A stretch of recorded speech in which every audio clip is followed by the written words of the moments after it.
fait découvrir toujours plein de choses. Des fois avec, bon, souvent en fait, peu d'ingrédients, ça c'est quand même on dirait ta philosophie. Ouais, ma ligne directrice. Ben oui, oui, parce que c'est vrai que des fois, il n'y a pas besoin d'avoir 1000 trucs dans un cocktail pour que ça soit très bon. Et là, ce soir, Absolument. je pense que c'est quasiment la limite du peu, Ouais, parce qu'il y en a deux, voire trois, là. ouais, Deux il et y a demi. même pas de glace. Oui, c'est ça. Il y a même pas de glace pour une fois. En fait, ouais, ce soir, je viens vous parler du Tiponche. Tiponche, c'est un petit peu, c'est le premier cocktail que j'ai fait dans ma vie. En fait, moi, j'ai grandi, j'étais élevé par un Martiniquais. Eric, mon beau-père. Donc, quand j'avais comme 12-13 ans, il me demandait de faire ces tiponches. C'est pas full légal, là, comme Pas d'y affaire. goûter avec lui, là. Non, de les exécuter. Ouais. Donc, j'ai commencé à faire des tiponches comme ça quand j'avais 12-13 ans. Puis, c'est arrivé que j'y goûte à un moment donné. Puis, j'ai vraiment aimé ça. Les Antillais le font vraiment d'une façon spéciale. Vous avez sûrement déjà tous goûté un tiponche. C'est du sucre, de la lime, puis du rhum, that's it. Puis souvent, c'est servi dans les bars avec de la glace à l'intérieur. Les Antillais le servent sans glace. Ils boivent ça comme à, on va dire, 7-8 heures du matin. Ils appellent ça un décollage. C'est quand même assez rock'n'roll, là. Et surtout quand on considère le rhum, qui est le rhum agricole, qui n'est Ouais. pas un petit rhum, là. Des fois, ça peut être un rhum... Bah, c'est des rhums qui sont plus secs que les rhums de sucrier qu'on a généralement. En fait, les rhums agricoles, ça vient de la fermentation de la canne à sucre. Contrairement à un rhum de sucrier, qui est un rhum de mélasse. Ouais, ok. Les Antilles françaises, c'est quasiment du 100% de production de rhum juste agricole, donc il n'y a pas de rhum de sucrier. Là, aujourd'hui, j'ai apporté du Saint James, qui est un super beau rhum agricole qu'on trouve à la SAQ.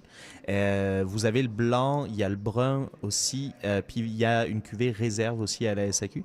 Celui-là, en fait, sur un agricole blanc, on va trouver des notes florales, sèches, un petit peu poivrées aussi à la fin. OK. Ah ouais, hein? Je veux pas vous dire de bêtises, mais ça titre à 40%. Je sais qu'ils ont une cuvée aussi à 50 puis à C'est 55%. ça, donc ça, c'est un petit rhum, le 40%. Là. C'est ça, c'est un pas, petit- c'est pas si C'est pire pour que même ça. 6 heures le matin, ça, là. Exactement.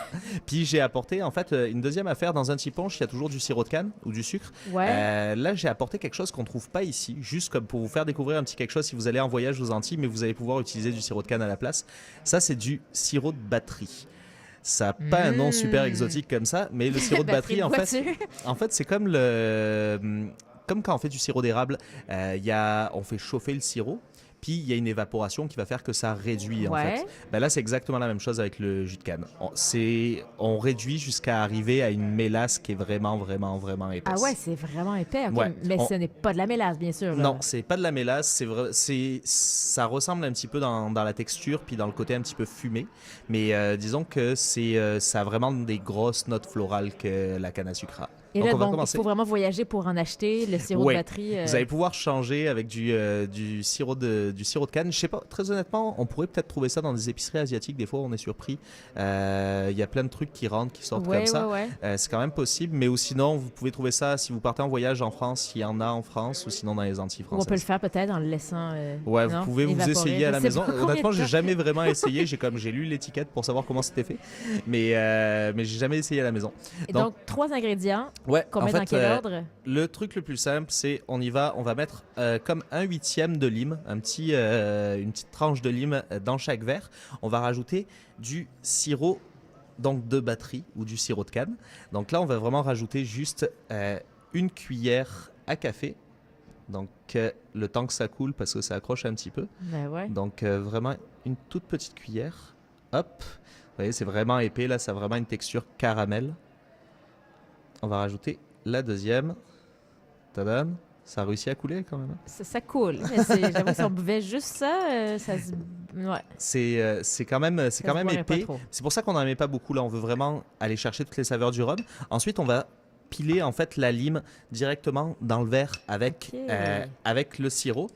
Donc, si vous avez du sirop de batterie, si vous avez la chance d'en avoir trouvé, ben, pilonnez ça bien pour que ça se mélange vraiment très très bien. On veut vraiment aller extraire tout le jus de la lime. C'est vraiment super super simple. Puis vous mélangez un petit peu. Puis ensuite de ça, une fois que c'est bien écrasé, on va rajouter le rhum. Là, j'ai vraiment fait comme si on était aux Antilles. J'ai pas pris comme de... Il n'y a pas de mesure, Il c'est n'y a ça? pas de mesure, il n'y a rien. Il est 7 h du matin, on prend un décollage. C'est- Attention, Il est presque 7 heures le l'atterrissage. soir, c'est correct. Donc, Donc, on y va généreusement. on va y aller avec comme deux bonnes onces, l'équivalent de 2 bonnes onces OK. de rhum.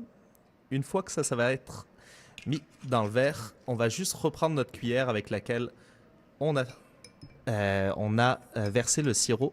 Puis on va juste venir mélanger tout ensemble, juste pour avoir un mélange homogène. Il y a aussi comme quand on le sert sans glace comme ça, on va vraiment sentir toutes les saveurs. Là, on va pas avoir de dilution, ça va être quand même assez costaud. Puis apparemment que c'est plus désaltérant de boire quelque chose qui est tiède que quelque chose qui est Ah très ouais? froid. OK, parce que déjà, moi, je suis à 1 mètre à peu près des verres et je sens. Ça sent le Je rhum pas sens mal. déjà les odeurs de... C'est juste ça, ce cocktail-là. Puis c'est ça que j'aime là-dedans, c'est que je pouvais l'exécuter à 13 ans. C'était vraiment très, très simple. Donc, Et tu peux ça, encore aujourd'hui. je peux encore aujourd'hui, puis j'en bois pas mal. Tu peux encore 10 ans plus tard l'exécuter. Tiens, santé. Hey! Tu vas me dire ce que t'en penses? Tu vas voir, c'est quand même costaud. Ben, je sais pas. Mm. C'est très bon, mais moi, j'adore le rhum, donc Ouais. pour moi, c'est léger. C'est parfait, merci. C'est cool? Oui, Tu vois, c'est très c'est bon. même pas si fort que ça. Le sucre, il vient Non, bien c'est pas balancer très fort. tout le Et reste. c'est pas trop sucré non plus. Ouais, ouais. C'est excellent. Donc, petit punch façon martiniquaise avec le sirop de Exactement. batterie. Et avec le du rhum Saint-James. Saint James de la distillerie Saint James à Sainte-Anne, en Martinique. Wow. Romain Cavalier, merci. Mais au plaisir. Santé avec le petit punch. Santé. Merci. Puis à mardi prochain. Dans À mardi dans 2 semaines. Mais oui, juste aux 2 semaines. Je voudrais que tu viennes plus souvent. Merci, Romain. Dans un instant, on va être